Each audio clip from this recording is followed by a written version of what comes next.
আস্তাগফিরুল্লাহিল্লাযী লা ইলাহা ইল্লা হুয়াল হাইয়ুল কাইয়্যুম ওয়া আতুবু ইলাইহি লা হাওলা ওয়া লা কুওয়াতা ইল্লা বিল্লাহ লা ইলাহা ইল্লাল্লাহ মুহাম্মাদুর রাসূলুল্লাহ সাল্লাল্লাহু আলাইহি ওয়াসাল্লাম লা ইলাহা ইল্লাল্লাহ মুহাম্মাদুর রাসূলুল্লাহ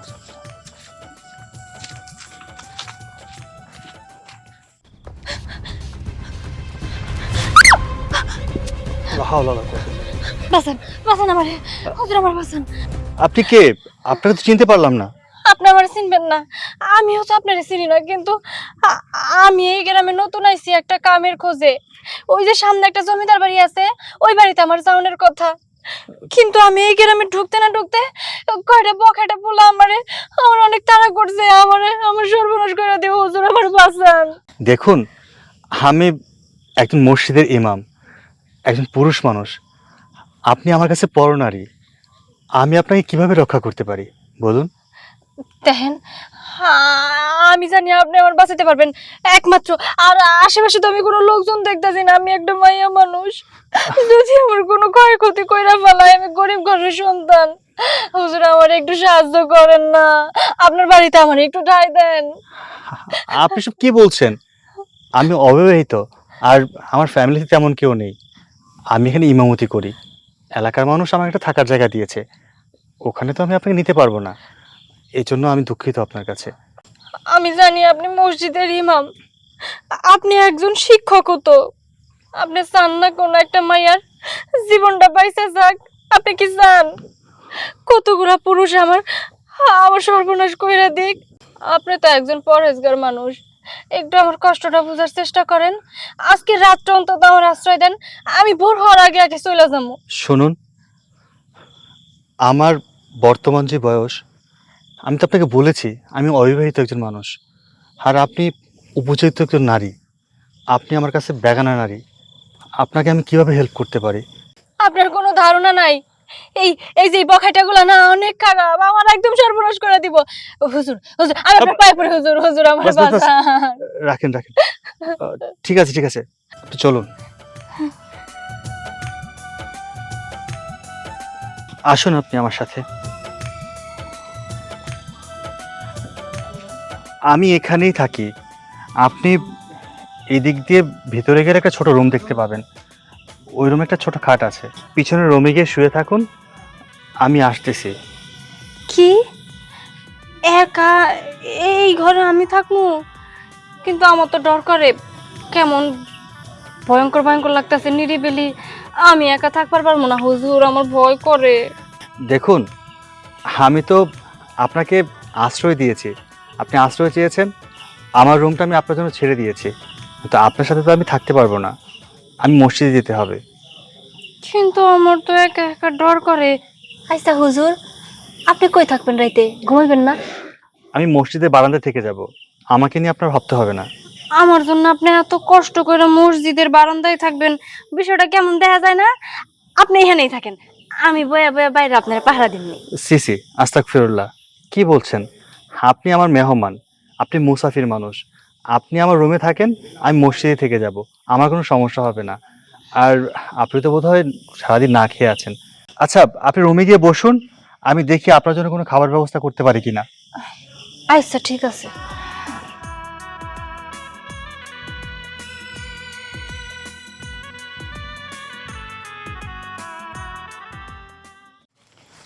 আসসালামু আলাইকুম।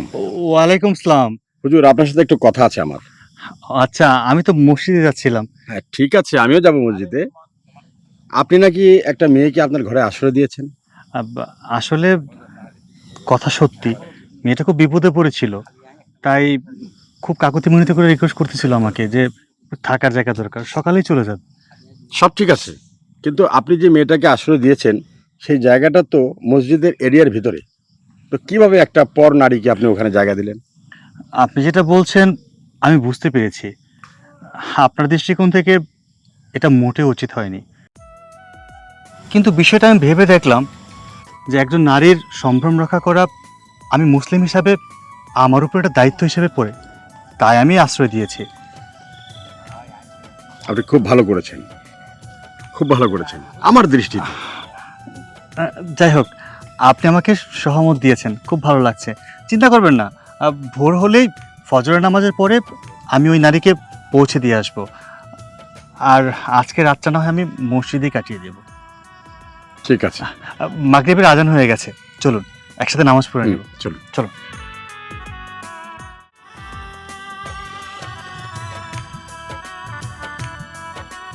খাবারটা দিয়ে আসি।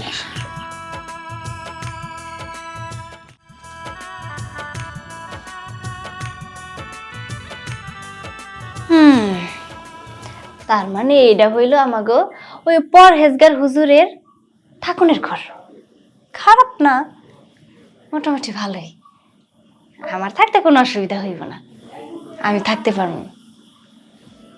তবে আমি যে উদ্দেশ্যে এখানে ঢুকছি ওই উদ্দেশ্য তো আমার সফল করতেই হইব। মেলা অস্থির হয়ে গেছি, একটু শুইয়া বিশ্রাম নেই। মা গো, ভালোই আছে।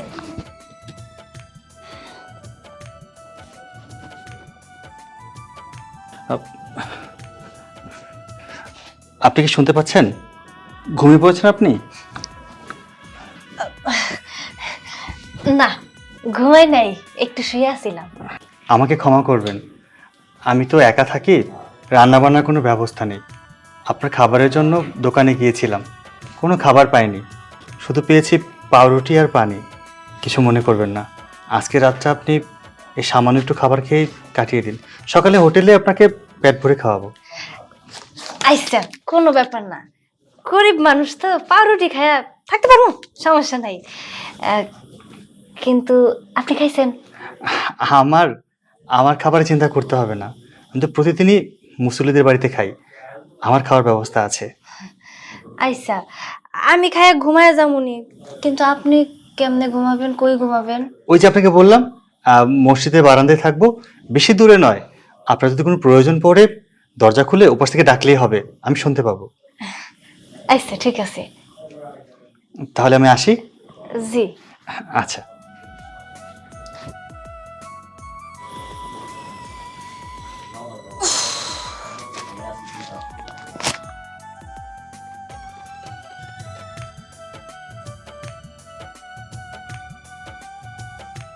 কেন আছো? আমার বাঁচাও, আমার বাঁচাও, সর্বনাশ হয়ে গেল, আমার সর্বনাশ হয়ে গেল। কেন আছো? বাঁচাও, বাঁচাও। আমার ছুবেন না আপনি, আমার ছুবেন না, দূরে যান, দূরে।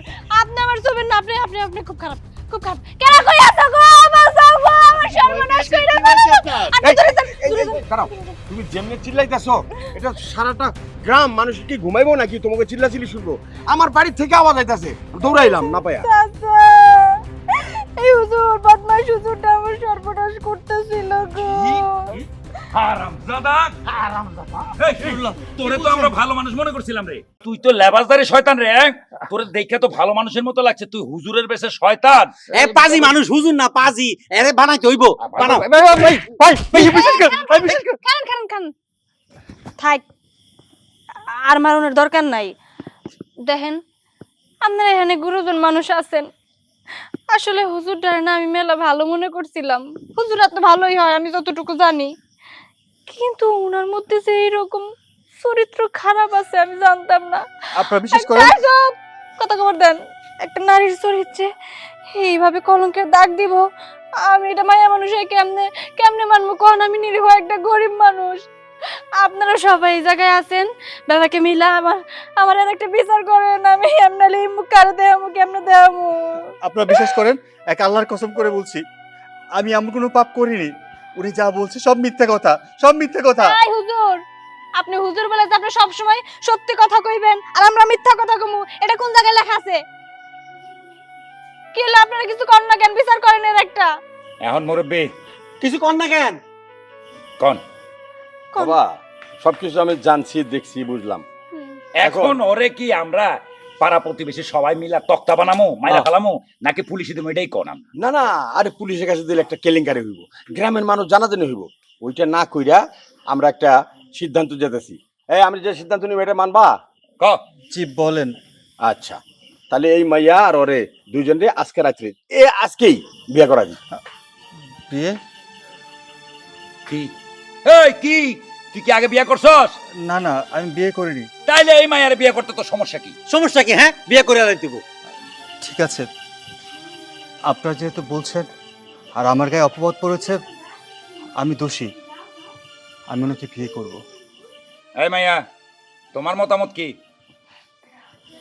আমি আর কি মতামত দিব? ওই যে কইলাম গরিব মানুষ, গরিব মানুষের কোনো মতামত নাই। আপনারা গুরুজন আছেন, যে সিদ্ধান্ত নেবেন আমি মাথা ব্যথা নিব। আলহামদুলিল্লাহ, ঠিক আছে, কথা তাহলে ওইটাই। তাহলে চলেন। এখন হ্যাঁ, কই কই যাবেন? কাজে বেশি যাই। আচ্ছা ঠিক আছে, চলেন। চলো। এই মাইয়া চলো, মাথায় কাপড় দাও, আও জি জি। চলো, ইয়া করবো। আচ্ছা, আপনি তো আমাকে এই কলঙ্কের দাগটা না দিলেও পারতেন। মানুষের কাছে আমি কত খারাপ হয়ে গেলাম, মানুষ আমাকে কত বাজেভাবে নেবে যে আমি এই বাজে কাজটা করেছি। কেন আমাকে মিথ্যা অপবাদ দিলেন বলুন তো? আসলে এই মিথ্যা অপবাদ দেওয়া ছাড়া না আমার কাছে আর কোনো উপায় ছিল না। আপনি এর আগে কিভাবে কথা বলতেন আর এখন এত শুদ্ধ ভাষায় কথা বলছেন? পরিবর্তন দেখে অবাক লাগছে, তাই তো? তা তো অবশ্যই। লাগারই কথা। আসলে আপনি যা জানতেন তা ভুল জানতেন। মানে আমি যা, আমি তা না। আমার সম্পর্কে আপনার কোনো ধারণা নেই। আমি কে, আমার পরিচয় কি, আমার বাবা কে। আমার বাবা হচ্ছে আপনাদের মসজিদে যে সভাপতি আছে, আমি তার মেয়ে। আপনি গুলজার কাকার মেয়ে? হ্যাঁ। আমি তো আপনাদের বাসায় অনেকবার দাওয়াত খেতে গেছি, কই আপনাকে তো দেখিনি। দেখেননি তার কারণ আমি সেখানে ছিলাম না। আমি তো ঢাকা শহরে পড়াশোনা করি। এর মাঝে না আমি একবার গ্রামে এসেছিলাম, তখনই না হুট করে আপনাকে আমি দেখে ফেলেছিলাম। আর তারপর থেকে আপনাকে কেমন জানি আমার ভালো লাগা শুরু হলো। যদিও এখানে আমার একটা ফ্রেন্ড ছিল, তার কাছ থেকে আমি আপনার সব কথা জানতাম। কখন কি করছেন, কি খাচ্ছেন, কিভাবে চলছেন, আপনি মানুষটা কেমন, সবকিছু না আমি ওর কাছ থেকে শুনতাম। আর যখন শুনতাম তখন থেকে আপনার প্রতি আমার ভালোবাসাটা না আরো বেড়ে গেল। সত্যি বলতে জানেন কি, আপনাকে যেদিন আমি প্রথম দেখেছিলাম, আল্লাহু আকবার, আল্লাহু আকবার, লা ইলাহা ইল্লাল্লাহ, আল্লাহু আকবার। মিন কুল্লি যামবি ওয়া আতুবু ইলাইহি, লা হাওলা ওয়া লা কুওয়াতা ইল্লা বিল্লাহিল আলিয়্যিল আযীম।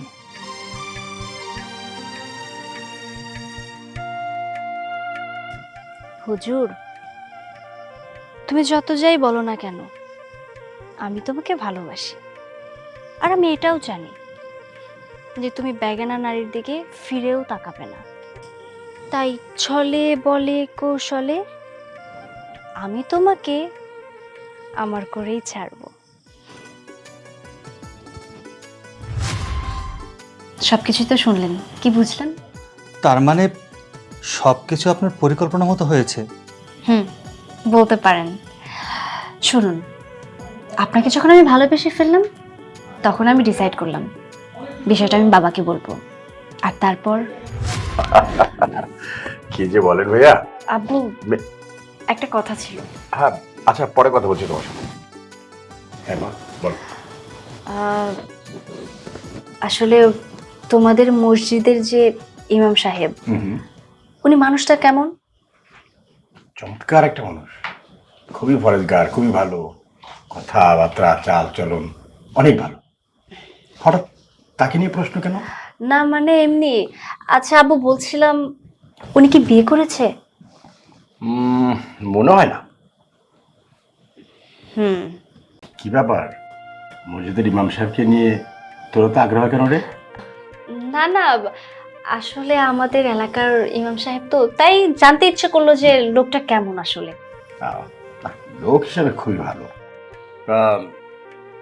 অন্য কিছু আছে নাকি? না মানে আব্বু, আসলে কথাটা আমি কিভাবে যে বলি, না বলে তো উপায় নেই। আমি মনে করো তোমার বাবা, তোমার বন্ধু, সবকিছু আমাকে খুলে বলো। আসলে আব্বু, ওই ইমাম সাহেব, ওনাকে আমি খুব পছন্দ করি। বাহ, খুব চমৎকার কথা। আমার মেয়ে নিজেই যখন ইমাম সাহেবের প্রশংসা করছে, আর আমার মেয়ের পছন্দ, দেখতে হবে না কোন পরিবারের মেয়ে আমার, এবং ইমাম সাহেবকে পছন্দ করেছে, আমি কিন্তু খুব খুশি মা। কিন্তু একটা যে প্রবলেম আছে। সেটা কি? উনি একটু অন্যরকম। যেহেতু ইমাম সাহেব কোনো মেয়ের সাথে কথা বলে না, কোনো মেয়ের চোখের দিকে পর্যন্ত তাকায় না, কিন্তু আমি কিভাবে কি করব সেটাই বুঝতে পারছি না। তাহলে কি আমি এ ব্যাপারে কিছু আলাপ করব? না না, তুমি কিছু বলতে চেও না। যদি আবার তোমার মুখের উপরে না করে দেয় তাহলে তো তুমি অপমানিত হবে। তাও ঠিক। আব্বু, একটা আইডিয়া। বলো।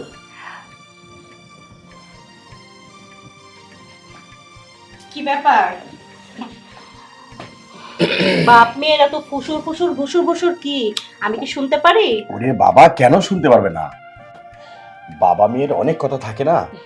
বাবা আমাকে বেড়াতে নিয়ে যাবে, বাবা ওখানে এই লেখাপড়া করেছি, ওই বই খাতা লাগবে, সবকিছু বলতে হয় না? আর সময় হলে তো সবকিছু জানতেই পারবে।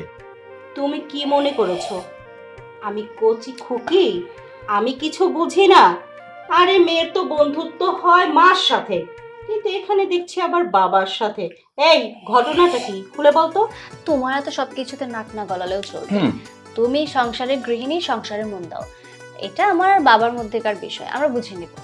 ও, আমাকে তাহলে বলা যাবে না? না না, বলা যাবে না কেন? বলছেন সকালে যে বাজারে নিচে কি কি রেট দিয়েছ, আজকে খাওয়া যাবে তো নাকি? এই সমস্ত আর। হ্যাঁ, তুমি যা যা পছন্দ করো, আবার মেয়েও বাসায় আছে, ওদের পছন্দ মতোই আমি সব রান্না করেছি।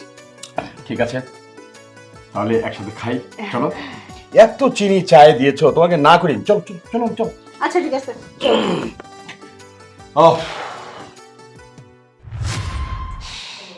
আমার বাবা আমাকে অনেক ভালোবাসে, আর সবচেয়ে বড় কথা, এই এলাকার মধ্যে আপনি সবচেয়ে ভালো একজন মানুষ, ভালো মনের মানুষ, সহজ সরল। তাই বাবা ভাবলেন আমার মেয়ে যে ডিসিশনটা নিয়েছে, আমি আমার মেয়ের ডিসিশনে একমত হয়ে যাই।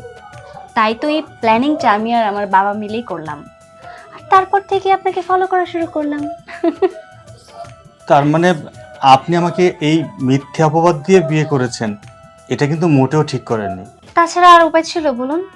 আপনি তো কোনো মেয়ে মানুষের দিকে তাকান না, কারণ আপনি বেগানা নারী দেখবেন না। এই প্রবলেম সেই প্রবলেম, সেজন্য আমার এইটুকু নাটক করতে হলো। বাই দ্য ওয়ে, আমি কিন্তু আর এখন বেগানা নারী না, আপনার বিয়ে করা স্ত্রী। এখনো কি আমার দিকে তাকানো যাবে না, নাকি ওই দিকেই মুখ ফিরিয়ে থাকবেন? না মানে ইয়ে মানে করছেন কি? তাকান। কখনো তাকাইনি তো, এই প্রথম দেখছি। সত্যি আপনি অনেক সুন্দর।